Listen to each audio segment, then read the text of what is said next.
Close your eyes and imagine. What if the things in life that cause us the greatest pain, the things that bring us grief, are challenges?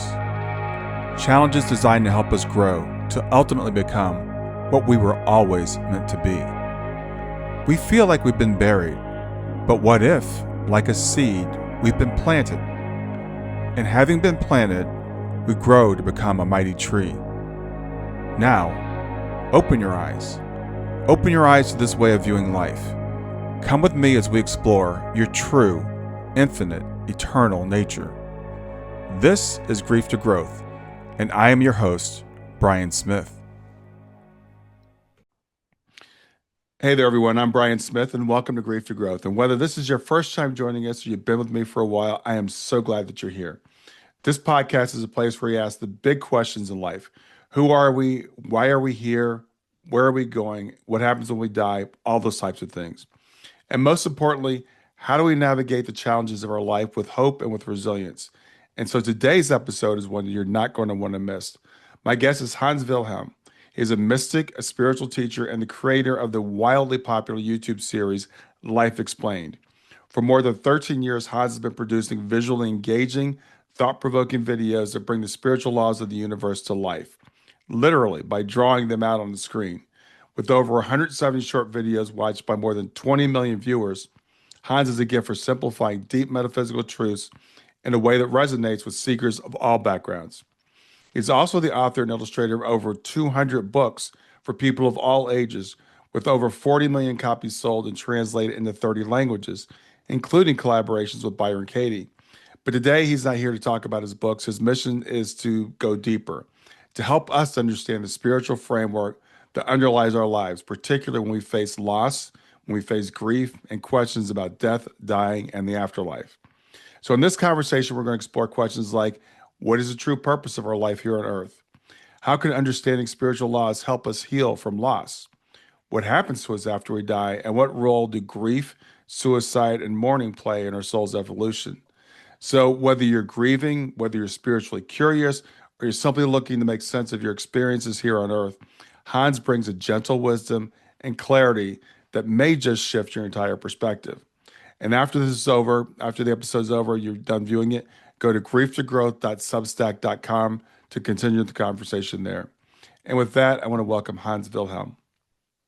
Brian, thank you. Thank you for the great introduction. Yeah, we will have talk a lot of interesting stuff. Looking forward to our session together.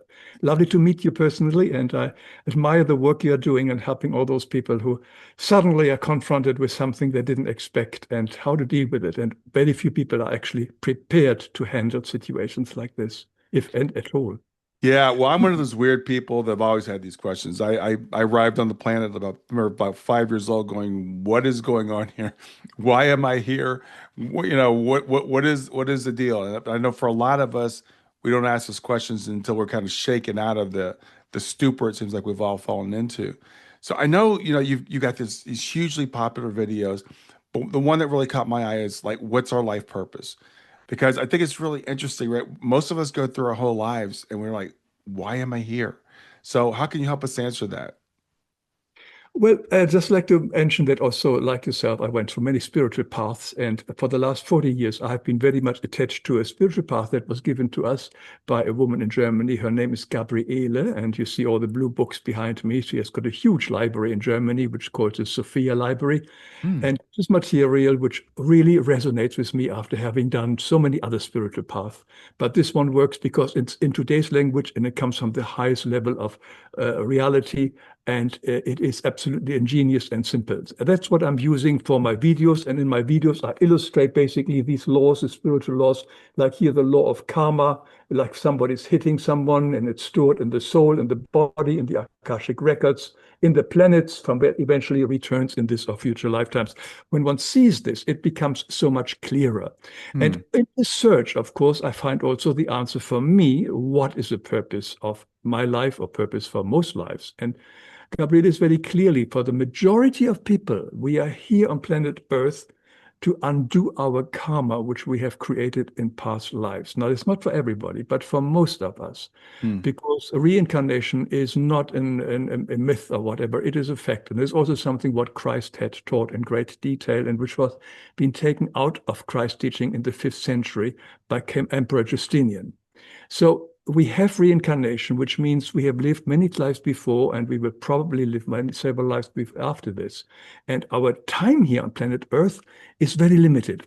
Earth is not our home planet. It is a school. It's an amazing school where we can learn in very short time the lessons that we have to learn, like love, compassion, and undoing our karma, which means basically to either expiate the pain we have given others and ourselves, or through forgiveness and undoing our karma through that. mm, That is our big purpose. And then we have also individual purposes, like we want to learn to love or compassion. But I think the main purpose in my life at any moment is to deal what is right before me in this moment. My main purpose in life is to speak now with Brian Smith. There's mm, just no other purpose in life for me right now. And if I focus on that one and the next moment and the next moment, I will automatically be guided to always fulfill my purpose.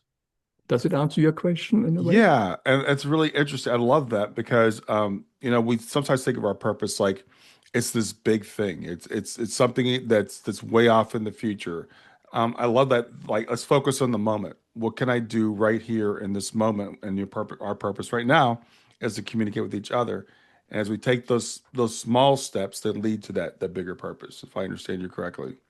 Absolutely. Because when we think about this big purpose, which we always dream of, want to become a great inventor or something like this, something big, or we all have a mission, that very often comes from our ego.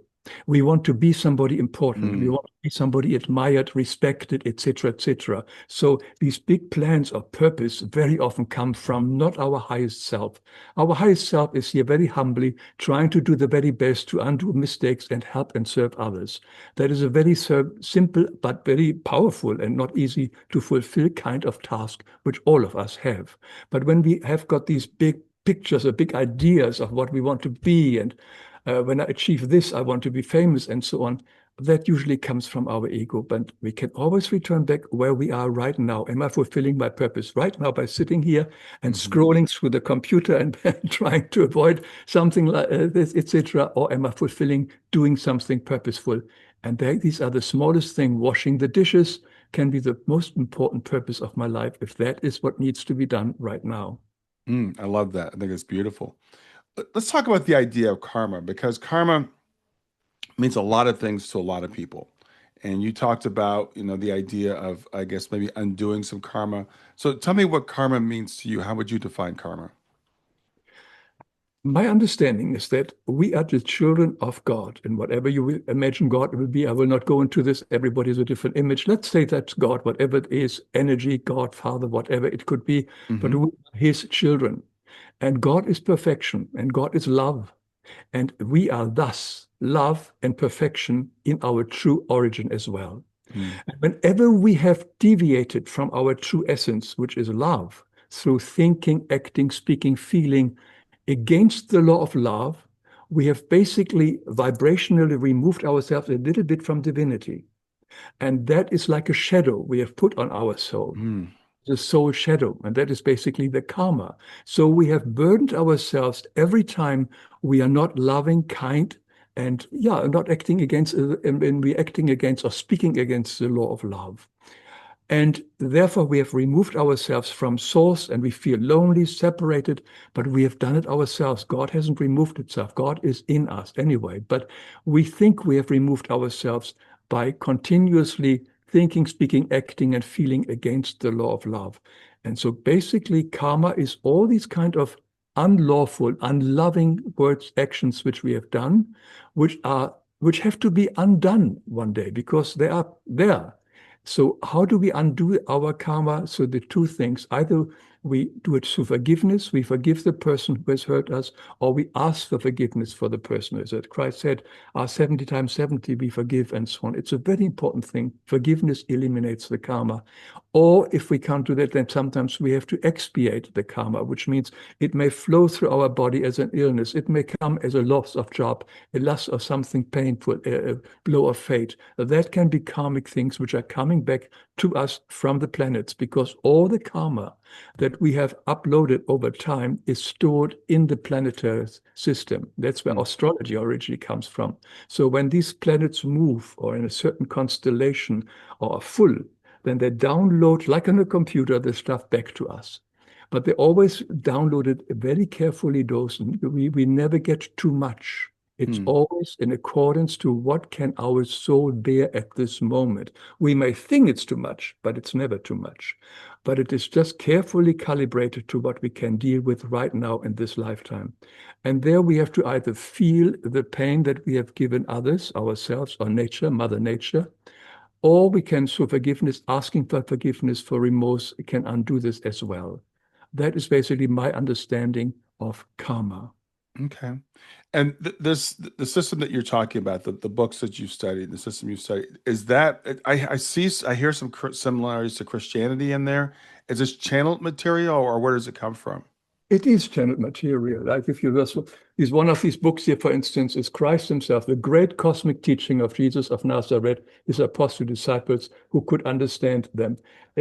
This is a free teaching, which means there is no organization. There are no teachers. There are no priests. This is material which came for anybody who is interested in it. So you don't have to join anything. You Hmm. just get the books or the CDs or whatever you like if you want to listen to it. And that I liked, because most other spiritual paths have got some kind of membership, or you have to sort of, or you buy yourself into higher stages and so on.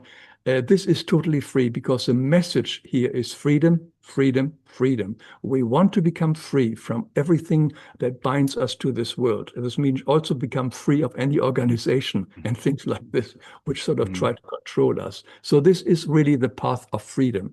And Christ is, of course, here the center figure as well, to set us free here. And because he is not the church Christ, which is different, because here Hmm. he talks about reincarnation.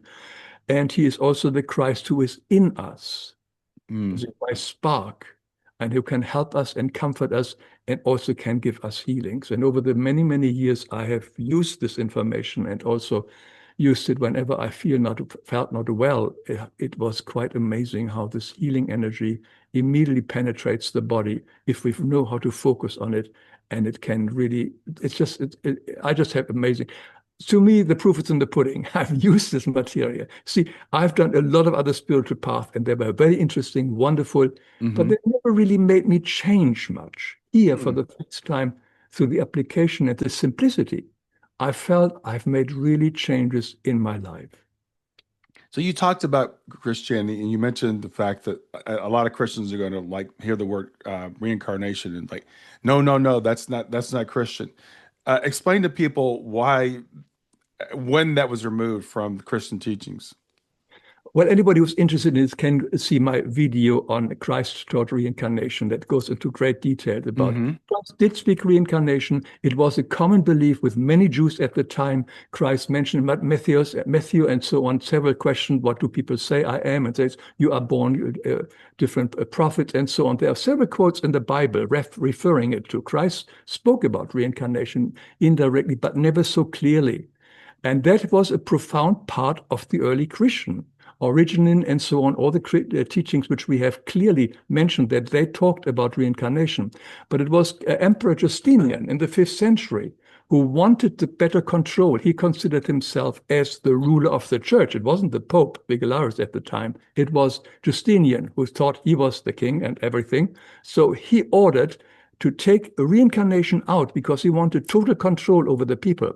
The moment you take out reincarnation and say the only way to God is through me, through the Catholic Church, you can bind the people. And that Yes. was the idea, to bind people. Because with a reincarnation makes you understand I don't need an organization. I basically have to work on myself and I can free myself with God and with Christ if you choose to. So it was an important thing to control the masses. And that was done in the year 500 and 555 on the 8th of December, when this was signed as a law that the Catholic Church could no longer speak about reincarnation. And then they had to create all this nonsense. This is the sin or eternal damnation and all this stuff, which is not never mentioned in the Bible. There are a lot of stuff which was created because now suddenly they could no longer explain where do we come from, why we are here and where we are going, why somebody is rich, why somebody is poor. The only explanation they could give is, oh, it's a mystery of God. Mm-hmm. And so everything changed. And that's why I could never really believe the teaching of the church, because this important element of reincarnation was taken out. Yeah, I learned this about 30 years ago, I guess at this point. I was raised as a Christian and taught to believe the Bible was, perfect, etc. And I started doing some research and I found out, for me, there's the idea of eternal damnation. It just never made any sense to me. So I started doing research in that, and then I realized for the first 500 years of the church, it's not what the church taught. Right. Exactly. Yeah. Yeah. My eye-opener was, Edgar Casey, when I was 20 and I Mm-hmm. read, and for the first time, when we had reincarnation, suddenly everything made sense to me. Suddenly I understood why my neighbor was rich, was poor, was sick. And in a moment, everything makes sense to me. The moment I fully grasped and accepted the law of reincarnation, which Christ has taught and which was taken out. So there are no incidences in life. Everything what happens to us has a purpose. Basically, we are on rewind. Everything what we experience in a way is something that we have sown in a previous lifetime. And basically, we are reaping from moment to moment what we have once uploaded into the planet. So when we now go into the streets and we meet somebody who upsets us, who cuts us off in the traffic, somebody gives us a phone call, which is very upsetting, etc. These are no coincidences. This is all little karmic things which are coming back to us. Mm-hmm. And now we have the opportunity to transform them into love, into kindness, to forgiveness, and moving on from it. So everything that happens to us is exactly, it doesn't mean that we don't have free will. The free will is how we respond to it. What comes to us, we have also, through our free will, misuse of free will, initiated. We have acted, spoken against the law of love, karma, coming back to us, not as a blow of fate which God gave us, but we ourselves have sown the seed, and now it comes to fruition. And suddenly I feel what I have done to someone else in the past. But now it's up to me to again use my free will. What do I do with this negative situation? Do I collapse? Do I cry? Do I condemn? Or do I just use the path of love?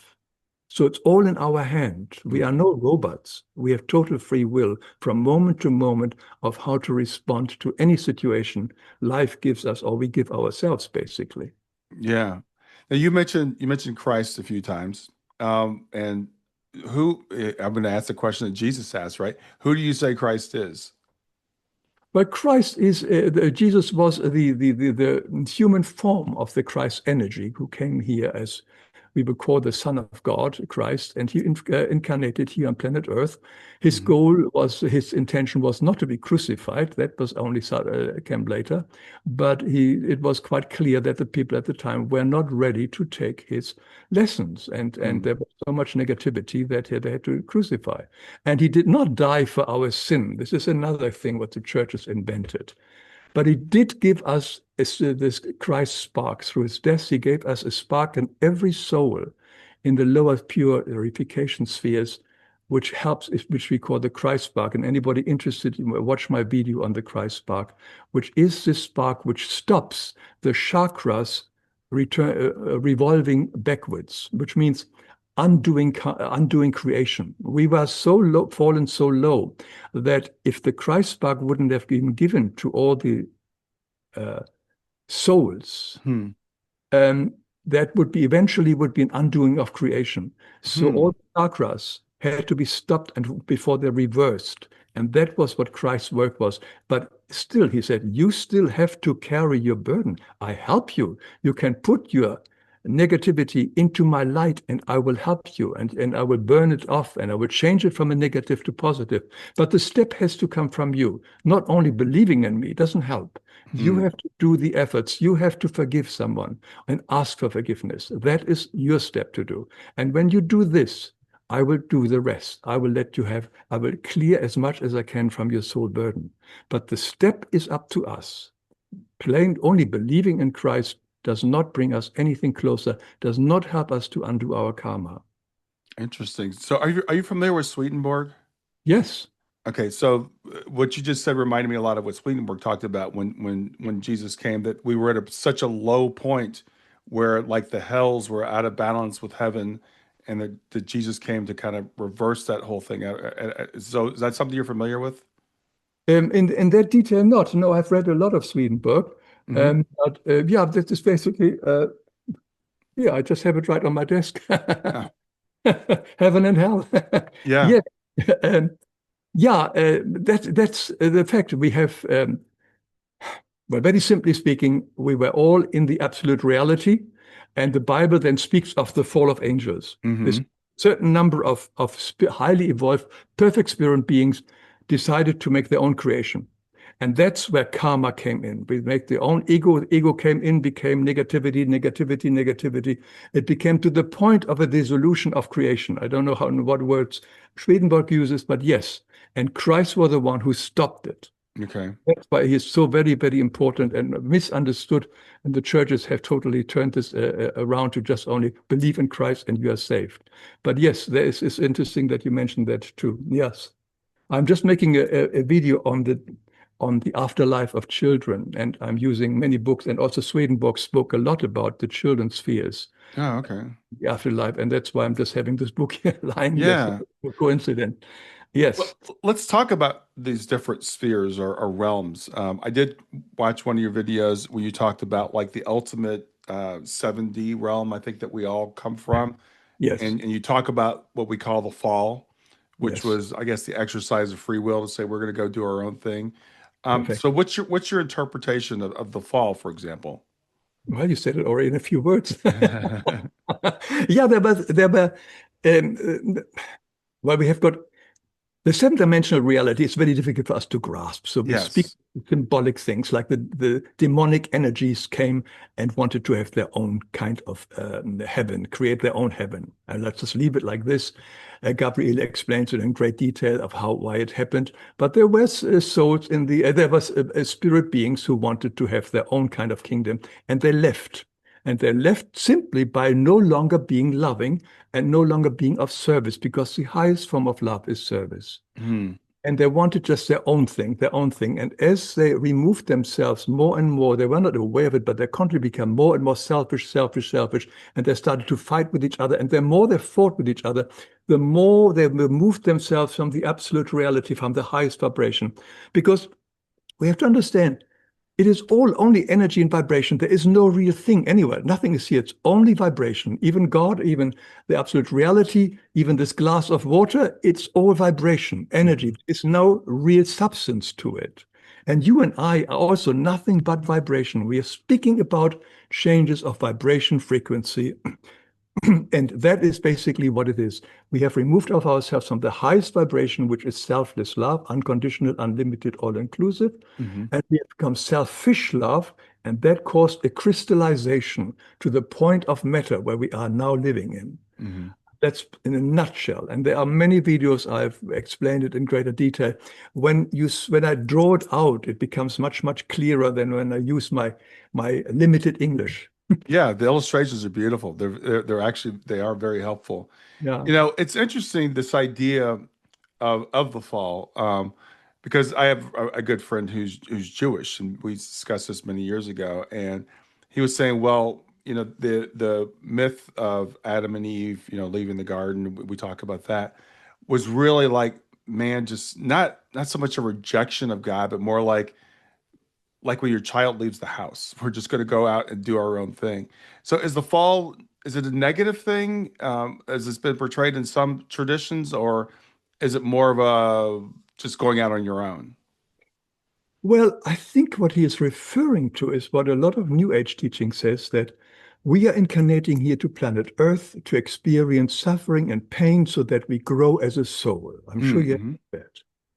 That is not what Christ said here. No, it says, because that basically means, if you follow that thought pattern that we are coming from a source we may call God, who is not perfect, who has created children, imperfect children, who now, through trial and error, have slowly and through a lot of pain and torture and war and suffering and hunger become a more better soul. That is a lot of New Age teaching, and that is not what I can grasp, understand, because that is not love. Hmm. A loving father would not do that. And if my God is perfect, he can only create perfect children. And in my video all about animals, we see how we evolve from the mineral kingdom, etc., to the perfect spirit being. Hmm. We all have been, or in our essence, are perfect spirit beings. We do not have to do any suffering like a lot of these teachings are. And I think what your friend refers to is that God wants to experience himself, because it's another New Age teaching, because he is everything, but he isn't aware of how powerful and how wonderful he is. And therefore he creates all these difficult situations to surprise himself. Hmm. I think that is not the all-knowing God I'm referring to. And I know. So that is teachings which comes from the fall region. My understanding is we are perfect being. Through our own self-will, we have removed ourselves from the perfection. And all we have to do now is to become perfect again. We are inwardly already perfect. But Hmm. now we have to undo all this garbage. None of us has to suffer, has to go to wars and pain so that God can explore his magnificence. That, I think, does not work for me, and that's not what Christ taught either. No, God doesn't want us to suffer. There is no suffering in the absolute reality. There is no duality. There are no contrasts in the absolute reality. There is not even past and future. There's only the permanent now, which is Hmm. not easy for us to grasp, but that's where it is. And that is only beauty.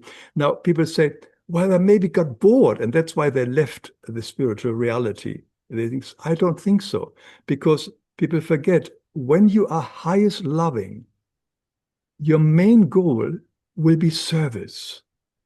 And when you feel and give service like you do it with your work right now, that is so rewarding. It is so wonderful. You wouldn't want to leave this behind. Being of service in itself is the reward of being alive. Hmm. So I think that is the answer, that the highest form of love is not sitting there strumming your harp on a cloud. Yeah. No, it is really, you help the other, the mineral kingdom, the plant kingdom, and so on, and the constant expansion of creation, because they're continuously expanding and morphing itself into wonderful new elements of new stars and planets and universes. And the spirit beings, the perfect spirit beings, are all involved in this continuous expansion of joy, of ecstasy. This is where you come from, this is where I come from, and this is where everybody will eventually go back to. The choice, when we want to be there, is with everyone individually. Do I want to do it now, or do I want to hang around here and follow my ego, my vices, and my pleasures? Yeah. Great answer. So here we are. We're on Earth, and we're in this in the muck, I would say. We're Yes. in these lower realms.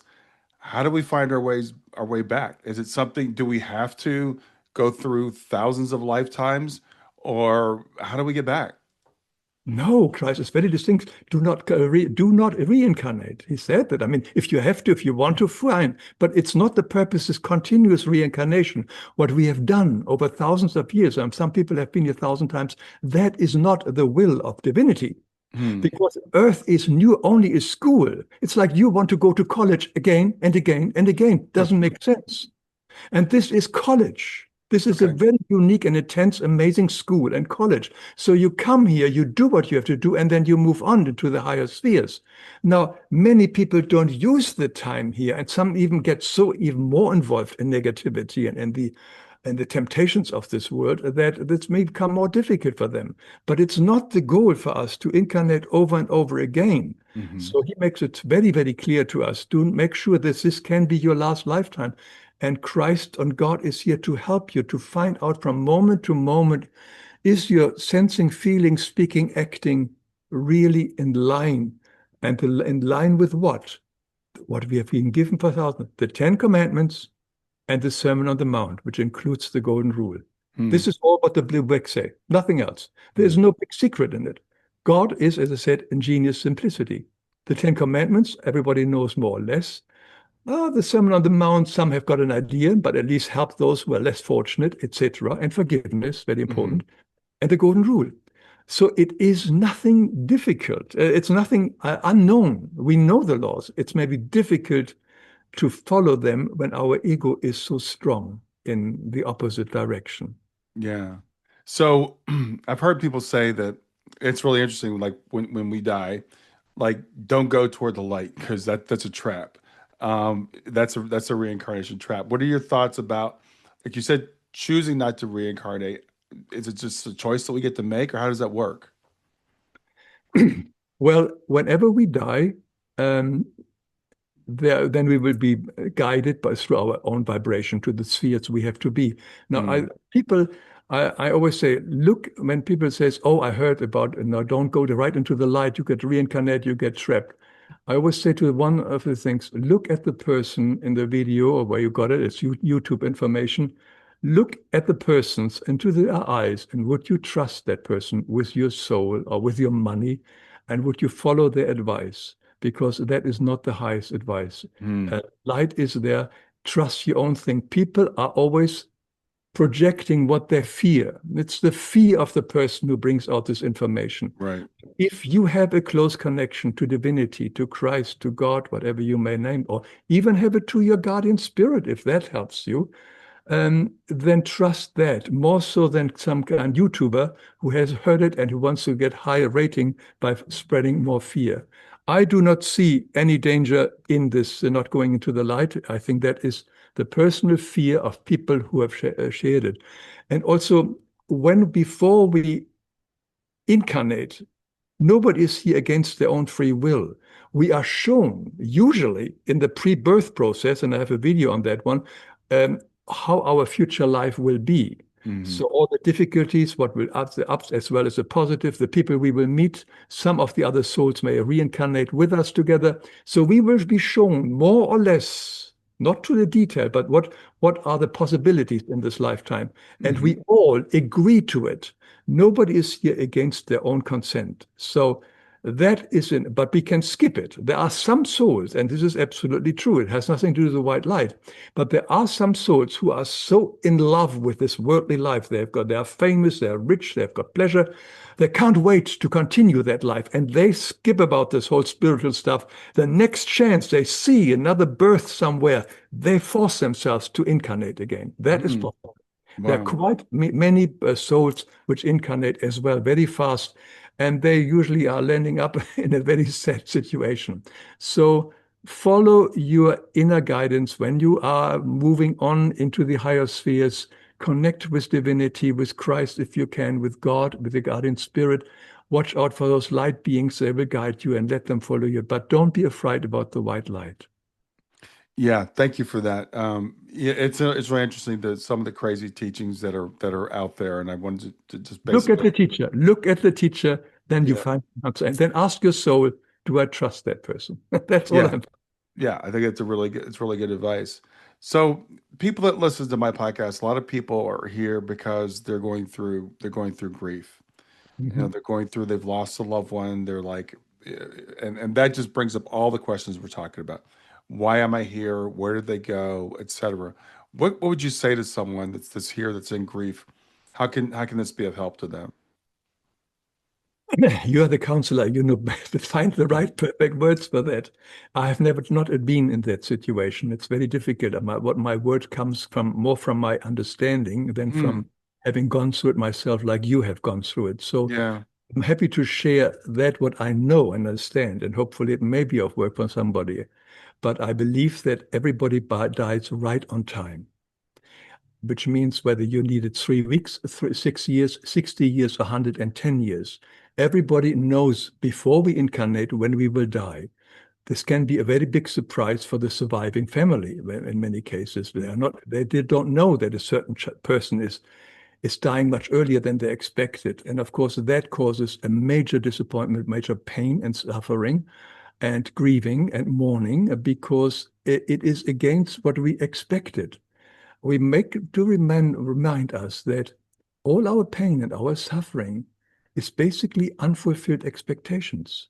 If we really look at this, we had an expectation that the person we are with, my partner, my child, should be there all the time. And suddenly it's no longer there. We expected that the job I had is always there. And suddenly I'm giving notice. Suddenly I'm getting sick.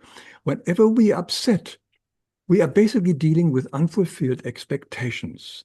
And there was a wonderful book in the 60s came out. It's called Handbook for Happiness by Ken Keyes. And he says, if you can, change the expectation over to preference, and the sting is taken out of it.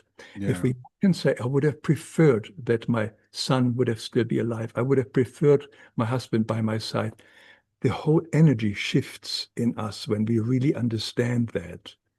And of course, it's very difficult to accept that. And there is this grief quite naturally about a loss. A person is gone. We have to adjust to that. That is naturally.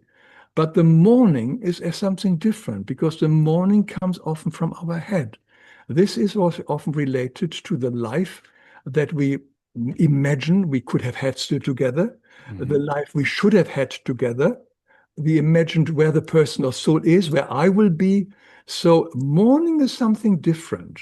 And mourning works in our head. And there we may want to eventually come to the conclusion that all mourning is basically about ourselves. It's all about us because we don't know where the soul that has gone is. Most likely in 1,000 times better place, mostly healthy, young, vital, alive. But we are thinking about ourselves. We have been left behind. And Christ speaks over and over again, do not mourn if you can, because if you would know how much you hold on to that soul cannot move on because they feel the suffering of the mourning person. They feel it deeply and they want to says, look, I'm healthy, I'm fine, I'm in the spiritual world, I don't have a body, but look, I can dance, I can move, etc. I'm young again. And you are standing here at my grave and you're mourning and mourning. You're feeling sorry for yourself. I understand that. But I can't really move happily on into my future path because I have always to think about you who are left behind and you are suffering so much. I have a wonderful letter on my website, lifeexplained.com, an email which a woman sent me from England. And she said she was very close to her father.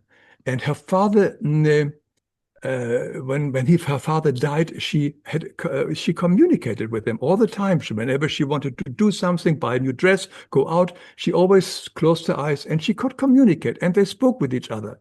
So one day, the father said to her, "Why don't you go to the computer and you type in?" And she says, "Now go to YouTube and type in the name Hans Wilhelm." And she had, of course, never heard of him. And she thought it was an opera singer because her father loved opera. So she typed in Hans Wilhelm, and immediately my video on mourning and grieving comes up. Oh, wow. And she looked at that, and that was his way of saying, let me go. Let me go. I have to do my own life. And that, I think, is a very, very important point. And of course, if something happens right now, if somebody just suddenly, for the first time, faces grieving and mourning, it's difficult to hear. But it is a goal to have to let go, to understand that this mourning is really about ourselves. So we want to be, and something else which my dear friend and Dr. Kübler-Ross said, the excessive mourning is very often nothing but undeclared love. The person who excessively mourns is somebody who feels he or she has not said, I love you to the person who has died, has not verbalized it. It's a very important point to realize that. And I checked it. I made my first book, I Will Always Love You, is based on her teachings. It was a big seller. And it still is. And it is the important message to say, I love you. Verbally say it. And to tell you another little story, as a German, of course, we do not say "I love you" to ever, Yeah. because these words are not used in our language. We love everything in America. We love our ice cream. I love the computer. I love you. We say that easily, but we could never do this in Germany. So when I was doing my first book on this subject, "I Will Always Love You," I realized that I never said that to my father, to my parents. So at the time, that was before the internet. So I have to do this. Otherwise, I can't send out the book, tell everybody what to do, and I haven't. So I wrote a long letter, and somewhere in there, with lots of work and thinking, I worked it in, telling them I love you, sort of very smart. At least I did it. So I sent it off, and then 2 or 3 weeks later, I got a reply back from them and says, "Thank you so much for your letter, very interesting, but we were not quite sure what you were after." But that doesn't matter. I have said it. So when my Yeah. parents died, I have said it, and that was all which matters. So I think that is another key element, to use our time together to verbalize love. I love you. And realize that the other person is not our possession, whether it's our life partner, our spouse, our child. There is this wonderful, of course, you are familiar with this, Khalil Gibran from the Prophet. Mm. And a woman who held a babe against her bosom said, "Speak to us of children." And he said, "Your children are not your children. They are the sons and daughters of life's longing for itself. They come through you, but not from you. Mm. And though they are with you, they yet don't belong to you." These are very hard words, of course, it continues that one. But there is truth in this. And when we can make this separation and understand and respect the other soul's message, that's good. And also when we learn that the love which we suddenly can't give to that person anymore, we now can give to a new world, to a new universe. So this is what you have done by becoming a grief counselor. You now have used the love, and now you share it with lots of other people and your energy. This is a typical positive development of something. You could still sit on your couch and feel sorry for yourself, but you have now used that energy and now share it with other people. And I think that is another goal which one wants to consider. Where can I now share my love, which is no longer possible to share with the person here and next to me, to maybe to other people in a different way, when I focus it to someone else? Well, it's interesting. You said you didn't have a lot to say on that. I'm sitting here smiling. That was a fantastic answer. You said a lot of very, very uh, big things there, that help people. I think can help people in grief. One of the things we always ask, there's several things, so many things you said. It's not fair. I expected more time with them, whether it was, in my case, my daughter was 15 when she passed, or I have a friend that just lost her husband suddenly. He was 59. Whatever that age is, we always feel like it's that unfulfilled expectations you talked about. When we can really understand that every soul has its own life path, it's not ours. They don't belong to us, whether it's our child, our spouse, our parents, whatever. They don't belong to us. They all have their own life path. It may be 5 minutes, it may be 5 years, it may be 100 years. So that's a very big thing. The other thing that you said I really appreciate is, I tell people there are basically two components of grief. We grieve for what we have lost, and we grieve for what we perceive the other person has lost. And I'm like, let go of the grief for what you think they lost. When my daughter passed at 15, her existence did not end. She didn't. She's not missing out on going to prom. She's not missing out on getting married. She's not missing out on all the things of this earth. She's living a better existence. So when we understand the concepts that you're talking about, we can let go of that part of grief. We don't have to grieve for the person that we've lost. We still grieve for ourselves. The grief is for ourselves. It's for Yes. that expectation that we had, and understand again that our children. I forgot where that came from, but I say that all the time. What you just read, that passage. Our children don't come from us; they come through us. They're not our possessions. Yeah. So I think those things can be very helpful to someone in grief. Doesn't take all the pain away right away. It's taken me 10 years to get to the understanding that I just explained to you. But I think your words are very, very helpful. Yeah, yeah, no, I agree.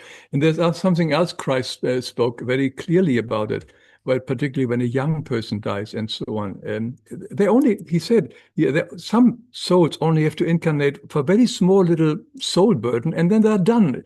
College is over for them, so they move on.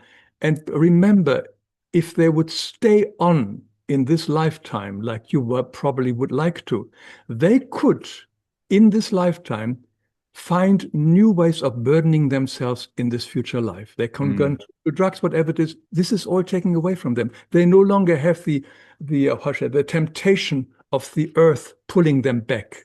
they are freed from them temptation. So they are actually in a way better off than you and I, because we can continuously, we are still tempted with all this kind of stuff.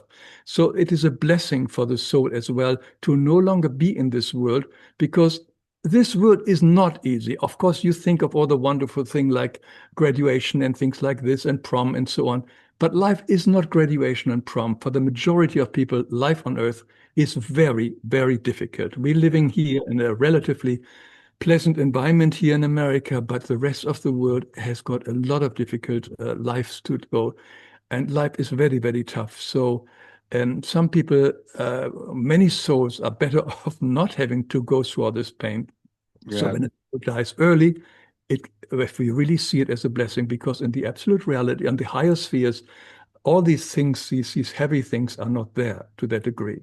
Yeah, that is an excellent point. Another thing I try to point out to people, there's a movie called The Butterfly Effect. It was made many years ago, and in that movie, something bad happens, something this guy doesn't want to happen, and he finds out he can, through journaling, he can go back and change the past. So he says, "Okay, I didn't want this person to die, so I'm going to change it." But every time he changes it, some unintended effect comes up, and it ends up being worse. And so I tell people, when our loved one passes, at like my daughter at the age of 15, I have this vision of her life from then till 85 being perfect. This is the way it would have played out. But my daughter had terrible rheumatoid arthritis, which was under control, but I don't know how that might have affected her. I don't know if she would have gotten caught up in drugs, you know. We don't Yes. know what that person's life would be. So as you said, they're spared the difficulties of this earth. This earth is, it's really wild. It's so beautiful and there's so many blessings, but there's also so much pain and suffering. So to tell somebody, people will say, well, would you bring your daughter back if you could? No, I wouldn't bring her back, because I wouldn't do that to her. So I said, well, that's where the growth comes from. Yeah, when you reach that point, that is true. I also remember very interested in one of these spiritual teachings. The teacher, I don't know who it was, who says, "All right, you think that person didn't die and should live longer, and so on. All right, I want you now to look at the person next to you, who is a stranger, and look at them and says, tell them exactly what in your mind, at what age should they die?" Hmm. So think about it, 85. We suddenly realize we can't do this. We Right. can't go to someone else and says you should die at 110 or 55, etc. So why are you doing this to your family members? And we can't do this. This is not for us. It is totally in the hands of divinity and the soul itself. They have made that agreement prior birth that they will only live that number of moments here on planet Earth, because it's a college. This is not our home. And in college, there are some great times, some fun times, but usually it's the good college, the Ivy Leagues are, it's hard studying. Yeah, my college was hard. My degree is in chemical engineering, and I tell people I would never go back and do that again. Yeah, So yeah, we remember the good times. I remember the football games, but we don't remember the final or the exams. exactly. Exactly. Yeah. So I wanted to ask you about suicide. It's something that a lot of us struggle with. We've lost a loved one to suicide.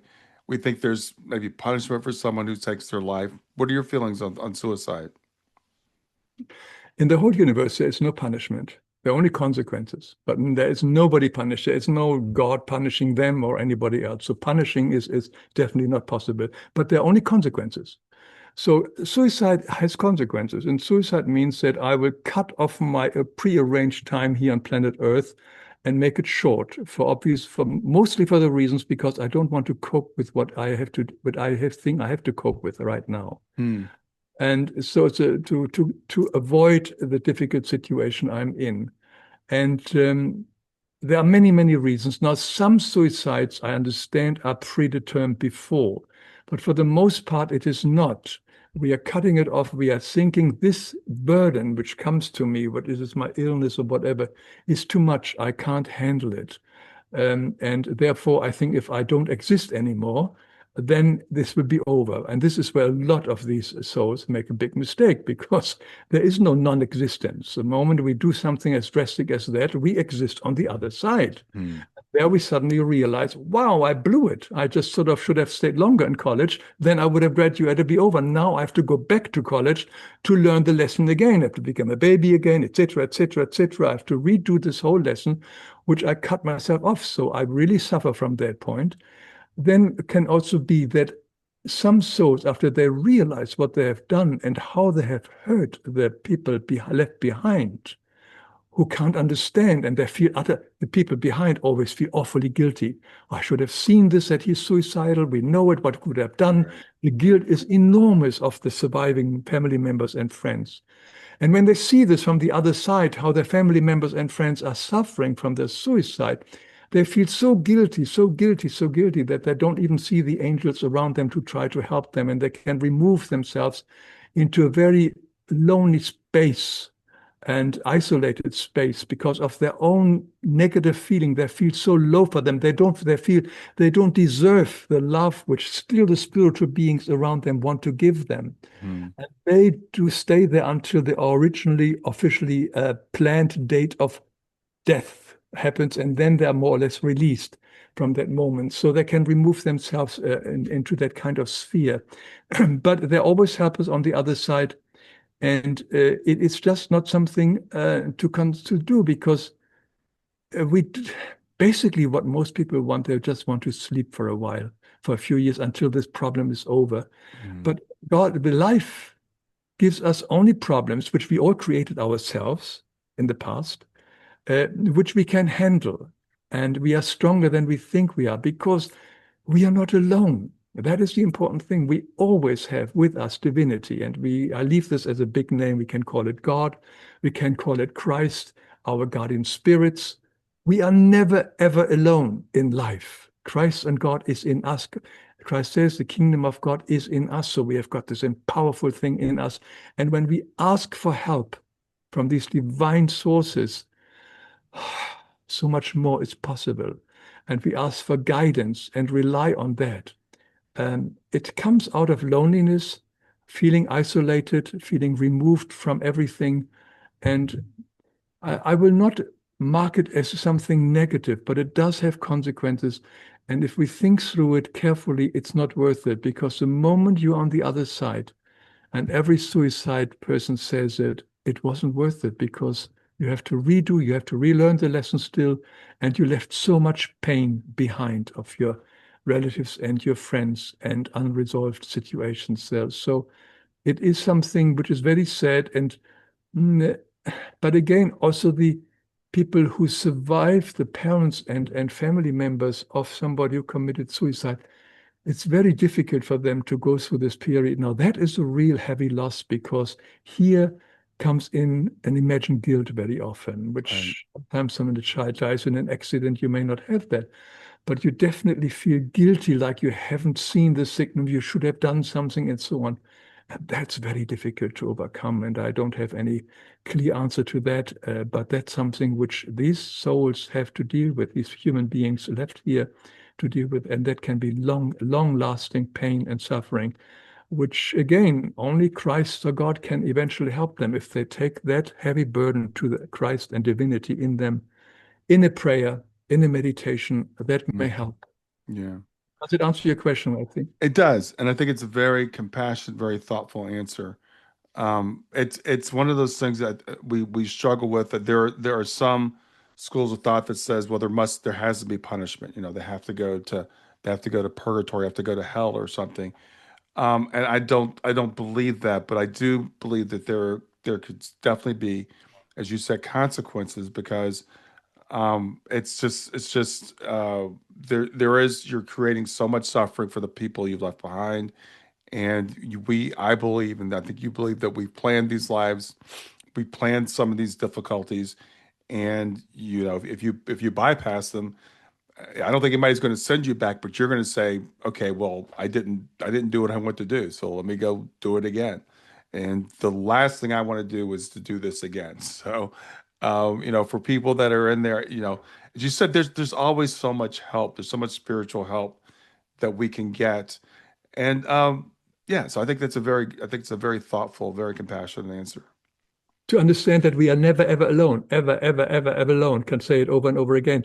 That is the key. And the only way is really when we get calm when we take a moment and get calm in ourselves. And if it's difficult and you think you're still feeling lonely, speak out loud. Speak with divinity, God, whoever you feel connects closest to you, Christ, and say what you feel. Make that dialogue or even write it down. Make that dialogue slowly. Let it come. Let it flow out. And speak it about it, what you feel, what you sense, and see whether resonance comes back to you. And I remember one of my, when I was young, I had an emotional low and so on. And then I really didn't know how to deal with a very difficult situation. And I really tried everything to manipulate the situation the way I think it should go. And it didn't work. And finally, I was basically in tears. And it says, and suddenly remember the word, I can't do it. Thy will be done. And I meant it. And the moment I said these words, it flooded through me enormous energy, Hmm. peace, and strength like I have never experienced before. And so instantly. And from there, I knew it. Everything was fine. I suddenly totally surrendered. We surrender, not giving up. We surrender over giving to God. And thy will be done are very powerful words. And when we surrender to these words and mean them and know that from God's side, everything will only work for us. Everything in life is basically working for us, is here for us, and that doesn't happen to us. Then we are relaxing into that tremendous stream of energy which is in us and that surrounds us and wants to help us. Divinity's highest goal is service, is love. They want to serve, they help us, etc. Think about what is a guardian spirit. Most of your listeners surely know about it. A guardian spirit is a soul who's dedicated their life for another soul, like you and me, Hmm. to be there as guardian, watch over us, like a mother over a baby, basically, in many ways. Not that it can protect us from everything or give us everything we want, but keep an eye that more or less our life goes according to our original plan. So there we have a spirit being who dedicates their whole entity time for us. Hmm. That is love. And the energy is much bigger from Christ, much, much bigger from God. That is the love, divine energy. It is here to serve us, help us to serve everything in nature, everything around this earth. Awesome, awesome. Or for excuse me, Hans, for people that are just discovering your work, you've got so much out there. How would you suggest someone get started to go through your catalog? Well, I would say just go to my website, lifeexplained.com, or go to my YouTube channel there because both are the same videos but in a different order. Hmm. And then you just click on the videos and then just look at it. Your inner guidance will show you which is the video for you. May it be on animals, may it be on death, may it be on forgiveness, may it be on the law of cause attraction, whatever the subject is, your inner soul will guide you to the right video. So the step number one, go to the websites, either on the YouTube or lifeexplained.com, and let your inner guidance touch on that video which you think you would like to see right now, and let that speak to you. And if it works for you, fine. If it doesn't work, it's also fine. I have zero interest in convincing anybody about the truth of what I believe. Hmm. That is my belief. I merely share it. And I will not try to convince anybody about this one. I do not have a need to missionize around here. I just Hmm. want to share it. And I think this works for me. If it works for you, great. If it doesn't work for you, it's great too. Yeah, I love that. I love that. So, is there anything that you would like to have spoken about today that I didn't ask you? No, I think, Brian, you did great with your question and so on. And yeah, we touched on very important and stuff. But yeah, the message is that we are never alone. And I think if we also want to come into a more positive space in our mind, I always feel the number one is to feel gratitude, to really think about, well, what am I grateful for? I have a body still. I have got here my computer. I've got a glass of water. I've got food in the fridge. I've got a roof over the head. I've got clothes on. Many billions of people don't have that. Yes. I am very grateful for that and feel that gratefulness. And out of gratefulness comes more and more.